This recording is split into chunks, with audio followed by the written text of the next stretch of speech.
Hey, are you having a good day? Because I'm about to ruin it for you. Did you know that until very recently, most medical research pretty much entirely excluded women? And do you know why? If you're having a really bad day, this is going to make it worse. You know why? Because of our menstrual cycles. Because that would just complicate things.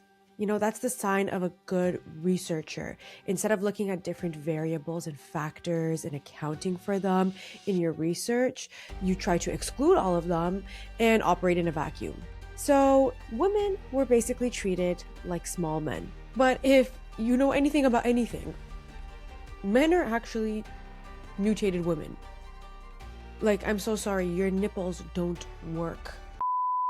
Like, they'll say something with their whole chest, have their whole chest out with their non-functional nipples poking out, and think they're doing something. Bless their hearts.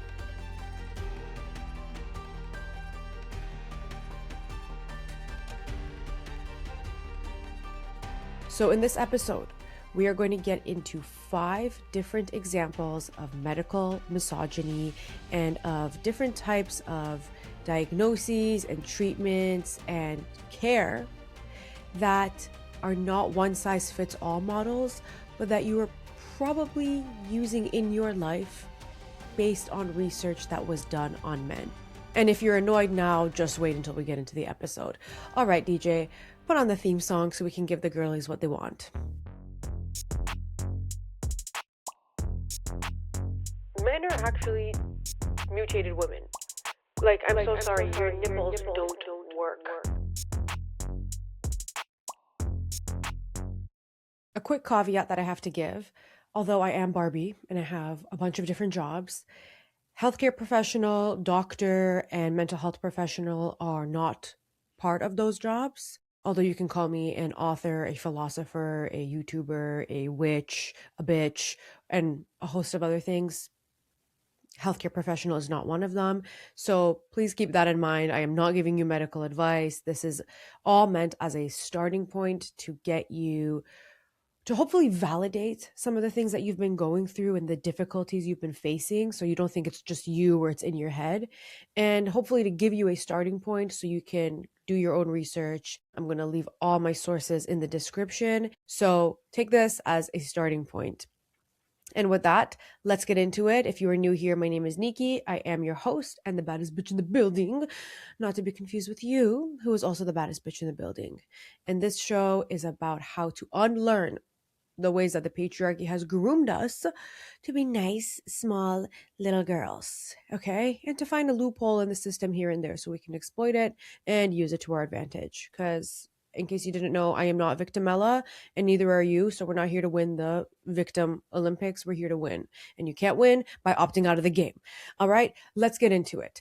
Item number 1, ADHD diagnoses.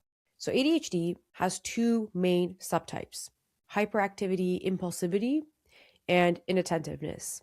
However, the blueprint for ADHD symptoms as they manifest in children, especially, are based on how ADHD manifests in boys. So the symptoms of ADHD are often associated with hyperactivity, impulsivity, but ADHD symptoms in girls are a lot more subtle and they tend to be more of the inattentive subtype rather than the hyperactive, impulsive subtype. So girls with ADHD often have trouble focusing on tasks. They might lose their train of thought easily or switch topics often. They might get lost in daydreaming. They might be very forgetful, or they might make friends easily but then struggle to maintain those friendships. And so these symptoms are not associated with the hyperactivity, and they're a lot more subtle when it comes to girls. And this leads a lot of girls to get undiagnosed, misdiagnosed, or diagnosed way later in life. And every single woman I know who has ADHD was diagnosed as an adult.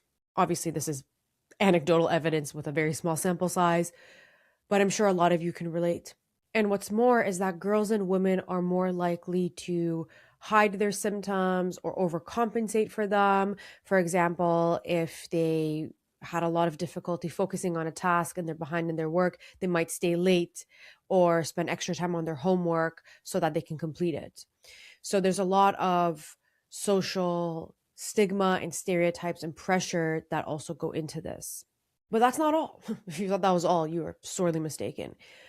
Now, that was one struggle, which is the fact that the blueprint of these symptoms are based on boys. The other struggle is that for hyperactivity, it manifests differently in girls. Obviously, this is still a generalization, but it tends to manifest differently in girls versus boys. Boys with the hyperactive subtype of ADHD tend to be very fidgety, very restless.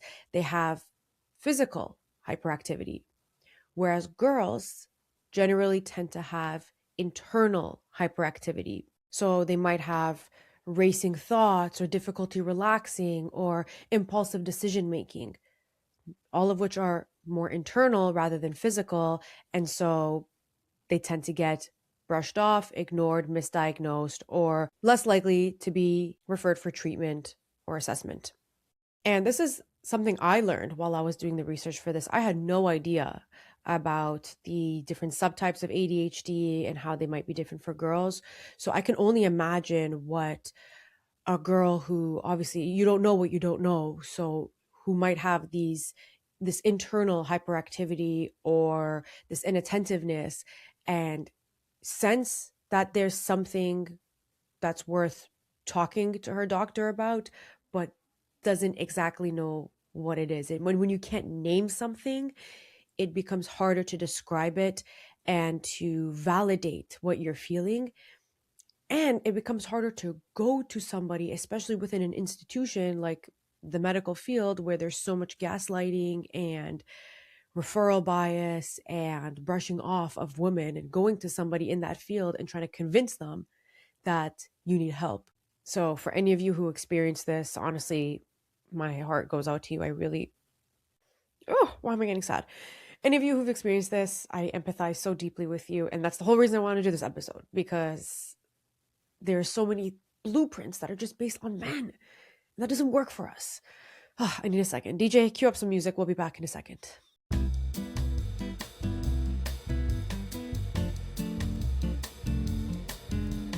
Item number 2 is less so medical misogyny per se, and more so, I would say, medical bias and ignorance, which is probably rooted in misogyny. So let's just call it medical misogyny.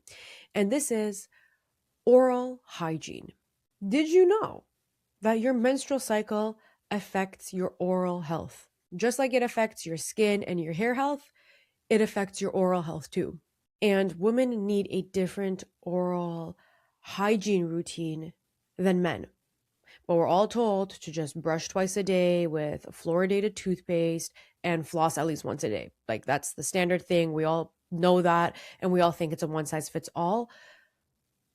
But that's not true. That does not work for women, especially because our oral health changes throughout the month depending on where we're at in our cycle. And because of these changes, which I'm going to discuss in a moment, we have different susceptibilities to cavities, to plaque buildup. We have different likelihoods of gum irritation throughout the month, or even the vulnerability of our enamel. So there's so many different factors that fluctuate throughout the month for us. And one of the causes of this is the acidity of our saliva. I know, I can't make this shit up. So women tend to have more acidic saliva than men. So keep that in mind if you need to spit in a guy's face. But it's not just that. It's that the acidity of our saliva fluctuates throughout the month. And it also fluctuates based on different hormonal fluctuations like pregnancy, breastfeeding, perimenopause, and menopause. So when our saliva becomes more acidic, which is normally during the luteal phase, because everything bad has to happen when we're luteal, the saliva is less effective at being a buffer between our teeth and bacteria. So this causes things like weakened enamel, increased sensitivity, and also an increased susceptibility to cavities. Now, if you thought your luteal phase couldn't get any worse, I'm sorry to tell you this, but because of the rise in progesterone, if you aren't familiar with the hormones that fluctuate during our menstrual cycle, we have two main hormones, estrogen and progesterone. estrogen peaks right before ovulation, and progesterone peaks in the luteal phase after ovulation. I did an entire episode breaking down the 4 weeks of our cycles, by the way. It goes into a lot of detail. I highly recommend you listen to it. I'll link it here so that you can easily access it. But that is one of my longer episodes. I think that's one of the longest episodes I've ever made, but it is jam packed with information, and I highly recommend you listen to it because if you have a period, you need to understand your menstrual cycle and how it affects your day to day life. Anyway, what I was saying was that in case you thought your luteal phase couldn't get any worse, I have news for you. Because of the increase in progesterone during your luteal phase, see, now you know why, this can actually cause swelling in your gums, and it might make your gums more likely to bleed and be irritated because luteal phase is fucking hell. So if you find that there's a point in the month where your gums are really irritated and maybe they bleed a lot after you floss, it could be during your luteal phase. And if you thought your luteal phase couldn't go from worse to worser, there was actually a small study with a sample size of 25 women that found that there was an increase in gingivitis and plaque buildup in the late luteal phase. Yeah. And if you want to go from worser to worser, sir, you're more likely to get canker sores in your late luteal phase as well, and also during your period. And this is one of the things, one of the light bulb moments I had while I was writing this episode, because I tend to get canker sores all the time, not to be confused with cold sores. Cold sores and canker sores are completely different. Canker sores are like ulcers in your mouth and they are not contagious. Oh my God, I found that I would get canker sores. Just like they would all happen at once. And now I understand why. And another interesting fact is that during puberty, because a girl's hormones are all over the place, you're more likely to get canker sores more frequently during puberty, which now makes sense because I literally always had a canker sore in my mouth when I was going through puberty. So maybe for any of you ladies who have daughters, something made sense with this. So I hope somebody got validated from this because this was very validating for me. And listen, it's not only during the menstrual cycle where we experience these different changes in our oral health, it's also during, like I said, pregnancy. Pregnant women are more likely to have an increase in the acidity of their saliva, which can erode their enamel, and they're likely to get pregnancy gingivitis, which didn't know was a thing. And you've probably heard of gestational diabetes. Now you know about pregnancy gingivitis. And there's also menstruation gingivitis. Because why? Why would we have an easy time with anything? Now, for women going through menopause, because of the drop in estrogen, saliva also changes again. And because there's less saliva, your enamel is more vulnerable and your gums could be more sensitive. And because of bone loss, osteoporosis, during menopause, women can also experience bone loss in their jaw, and that can lead to losing teeth. So as you can tell, our oral health is not static throughout the month and throughout our lives. And so women need a different oral hygiene routine than men. For example, if you find that there's a time in the month where your teeth are more sensitive, it could be in your luteal phase or your late luteal phase. So it might help you to use a sensitive toothpaste starting from a few days before. Because of our more acidic saliva and the fluctuating acidity of our saliva, you might also benefit from using a toothpaste that protects and strengthens your enamel so that you can prevent any breakdown because of that acidity in your saliva. And it's also a good idea to avoid abrasive or gritty toothpastes, which can erode your enamel. If you're prone to gum irritation, especially during your luteal phase, it could also help to do some anti-inflammatory oral rinses.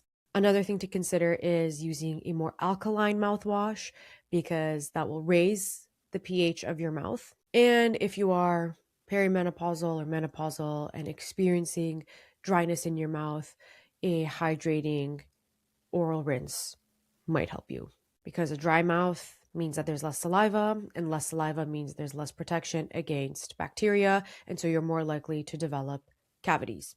Now, like I mentioned before, this Barbie is not a dentist, so do your own research, speak to your dentist, and if your dentist gaslights you or brushes you off, then go find a new one. Sounds like a good dentist. Oh, yeah. What's his name? Crentist. Your dentist's name is Crentist.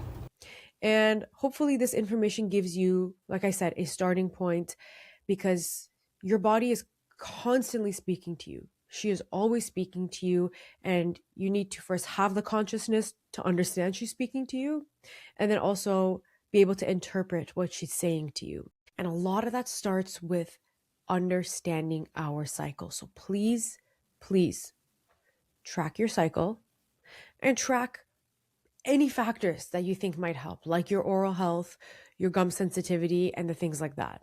By the way, did you know that women are not small men? And did you also know that there's a bunch of content that I put out that you won't have access to unless you are subscribed to the Patreon?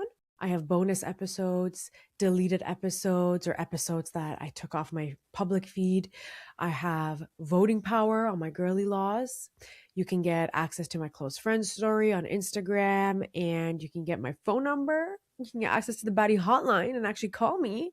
So there's lots of perks. Check it out if it's something that interests you, and I will leave the link in the show notes. Now, let's get to item number 3, which is the myth that we all need 6 to 8 hours of sleep. You've most likely heard that this is a load of BS, and you may have heard that women need 8 to 10 hours of sleep. And that's not the full picture. So I've included this because there are some intricacies and nuances that we need to discuss that get missed when we just throw around numbers like 6 to 8 or 8 to 10. So 6 to 8 hours of sleep, as you guessed, is based on research done on men. Women need more sleep than that, but the amount of sleep that we need depends on where we're at in our cycle. And fun fact, women are actually more likely to have sleep disorders than men, which I'll get into in a few minutes. So, like I mentioned a few moments ago, the main stars of the show when it comes to our menstrual cycles is estrogen and progesterone. And the first phase of our cycle, which is the follicular phase, is estrogen dominant. The second phase, the luteal phase, hell, is progesterone dominant. So before ovulation, that's when your estrogen peaks. And that's when you're more likely to feel very scatterbrained, but also high energy. And that could lead to difficulties falling and staying asleep. You might also find that you need less sleep during the first phase, the first half of your cycle. That's the case for me. I can get away with 7.5 to 8 hours, during my follicular phase. But when we're luteal, it's a whole different story. After you ovulate, that's when progesterone takes the driver's seat, and you actually experience a slight increase in your body temperature after ovulation. So this might actually make you feel hotter and make it more difficult to fall and stay asleep. And to add to the luteal phase hell, insomnia is more likely during the late luteal phase, right before menstruation, or actually during menstruation. However, if you listen to my episode breaking down the 4 weeks of our cycles, you may have noticed that I mentioned how progesterone does have a calming effect on us. And for some of us, it might actually be easier to fall and stay asleep after we ovulate because of the rise in progesterone. So it could go either way. Again, it's not a one size fits all for all humans, and it's not a one size fits all for all women. And the best way to understand what you're experiencing is to track your own menstrual cycle. I remember a few years ago, I told my powerlifting coach that I have a lot of back pain from the way I sleep. And he asked me, what position do you sleep in? And I said, I sleep on my stomach. And he's like, no self-respecting athlete sleeps on their stomach. And I'm going to say something similar to you baddies. No self-respecting woman does not track her cycle. So get on it, like today, like right now, like to close the episode and go. All that to say, women do tend to need 8 to 10 hours of sleep. And again, that fluctuates during your menstrual cycle. So you might not need 10 hours when you are ovulating, but you might need 10 hours when you're on your period. So track your cycle. The next item, number 4, is cold plunges and cold showers. So you've probably, if you've been unfortunate enough to see a TikTok or a reel or some social media post of a self-proclaimed CEO who says he wakes up at 4 a.m. to take a cold shower and then drink a black coffee and then start his day at 5 a.m., you've probably noticed how cold plunges and cold showers have become glamorized and synonymized with productivity. And I'm here to tell you that is a load of shite. So normally the purpose of a cold plunge, aside from flexing on social media to show everybody how productive and masculine you are, is to reduce muscle damage after exercise, because this leads to less inflammation, which can help recovery and reduce soreness. Now, some people say that taking a cold shower or doing a cold plunge, especially in the morning, can wake them up and can reduce their stress throughout the day. But these people are men. And the studies that have shown these things, like a reduction in stress, are done on men. What tends to happen when women do cold plunges is a rapid constriction of blood vessels and a rise in cortisol. So your body is literally like, what the actual fuck are you doing to me? And a study on female rats, Justice for the Rats, found that cold plunges actually elevated the female sex hormones in those rats and led to inflammation in their ovaries and uterus. So if you're trying to protect your ovaries and uterus, this is concerning. And if you want to be child free like me, then maybe I'm just going to go jump into a cold pool. I don't know. Just kidding. Don't do that. Girl, fuck them kids and fuck you too. Now, studies on women have actually shown that heat is more beneficial to recovery and stress reduction, and that we can handle heat, our bodies can handle heat better than men can. So something you might want to consider is using a sauna. You can use a sauna 2 to 3 times a week, and research has found that this improves cardiovascular health, skin health, hormonal health, and it can improve sleep quality. So a lot of the benefits that men get from cold plunges, women get from using a sauna. And that also explains why the girly pops like to take boiling hot showers, including me. I'll come home from a day out, like a summer day out in the sun, and I will still take a hot shower. Like, I am genuinely so uncomfortable when I'm cold. If I'm in a pool that's not like hot, like literally like almost like a hot tub, I'm uncomfortable. Like, I'm shivering. And that makes so much sense now, because women's bodies are just better adapted to the heat, because we're hot girls. Now, like I mentioned earlier, your body temperature tends to be higher after ovulation. So using a sauna or some kind of heat therapy might be more taxing on your body. So pay attention to that. You might want to shorten the amount of time that you're in the sauna, or have more hydration, have water on hand, do whatever you need to do so that you're working with your body and not against it. And something interesting I found, I know there are a lot of baddies listening who are perimenopausal and menopausal, so I want to include some tidbits of information for you baddies as well. The interesting fact is that using a sauna could actually help with the symptoms of menopause. There was a study done on mice that showed that daily warmth exposure could help with age-related obesity and also insulin resistance.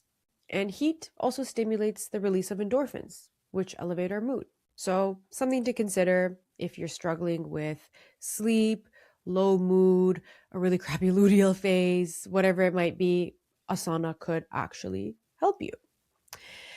Now, if you do like to do cold plunges, because again, this is not a one size fits all for everyone. There could be women who like cold plunges and benefit from them. The research shows it's better for the water to be slightly warmer, so around 15 degrees Celsius rather than around 5 degrees Celsius, which is what a traditional cold plunge would be. I don't know what this is in Fahrenheit. I don't speak American. And again, keep in mind that cold plunges could be more taxing on your body during, you guessed it, your luteal phase. So please don't think that because you don't do cold plunges, or you don't take hot showers, or you might take boiling hot showers like I do, that you're somehow less productive, or that you should feel guilty that because you're lazy or some kind of bum. That is cold plunge propaganda. And again, that is for men. Okay, men should suffer. As one of my guy friends says all the time, men need to suffer. So I need to be in a cocoon of warmth at all time. So you do what works for your body and do what works in harmony with your cycle. And the last item, this almost didn't make it on the list because I was going to keep it at 4 items, but then I found this one and I'm like, you know what? We got to talk about this. Number 5, intermittent fasting. Again, this is not like an overt case of medical misogyny, but it's more of medical misinformation and bias. So, similar to cold plunges, you do not get extra points for putting your body under undue stress. You're not trying to win the body shock Olympics, you're not trying to win the cortisol Olympics. Now, periods of fasting have been found to be beneficial in men, but in women, they are actually detrimental and they can result in a stress response from your body. They can disrupt your hormones. They can increase fat storage and it could lead to inflammation. Okay, so none of the things that we want.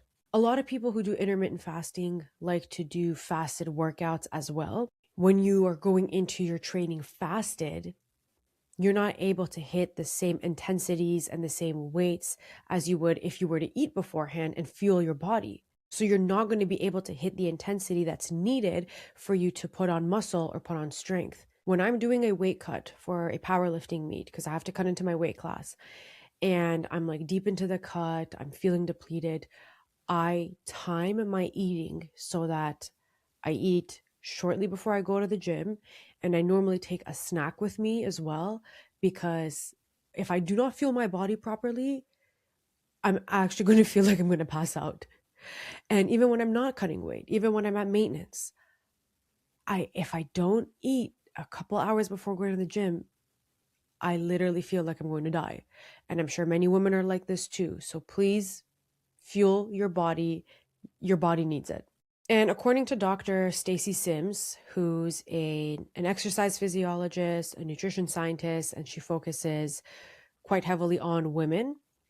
According to Dr. Sims, if your body is trying to fuel itself in the gym while you are doing a fasted workout, it's going to break down the first thing that's creating the energetic need, which is your muscles. So you're basically going to lose muscle. Again, I will leave all the sources in the show notes so you can fall into the rabbit holes if you like. So what you need to understand to be able to fuel your body, not just for a workout, but throughout the day, is that your hormones fluctuate throughout the day.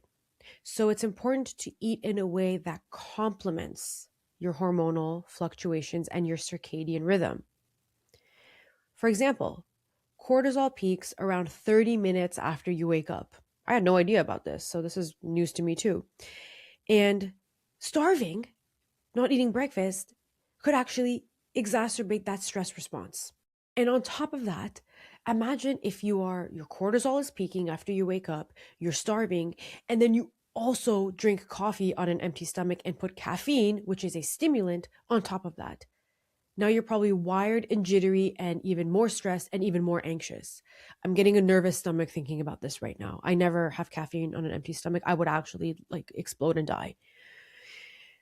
So doing this, so starving and maybe even putting caffeine in there could make it very difficult for you to start your day. You might feel more sluggish, more tired, more stressed.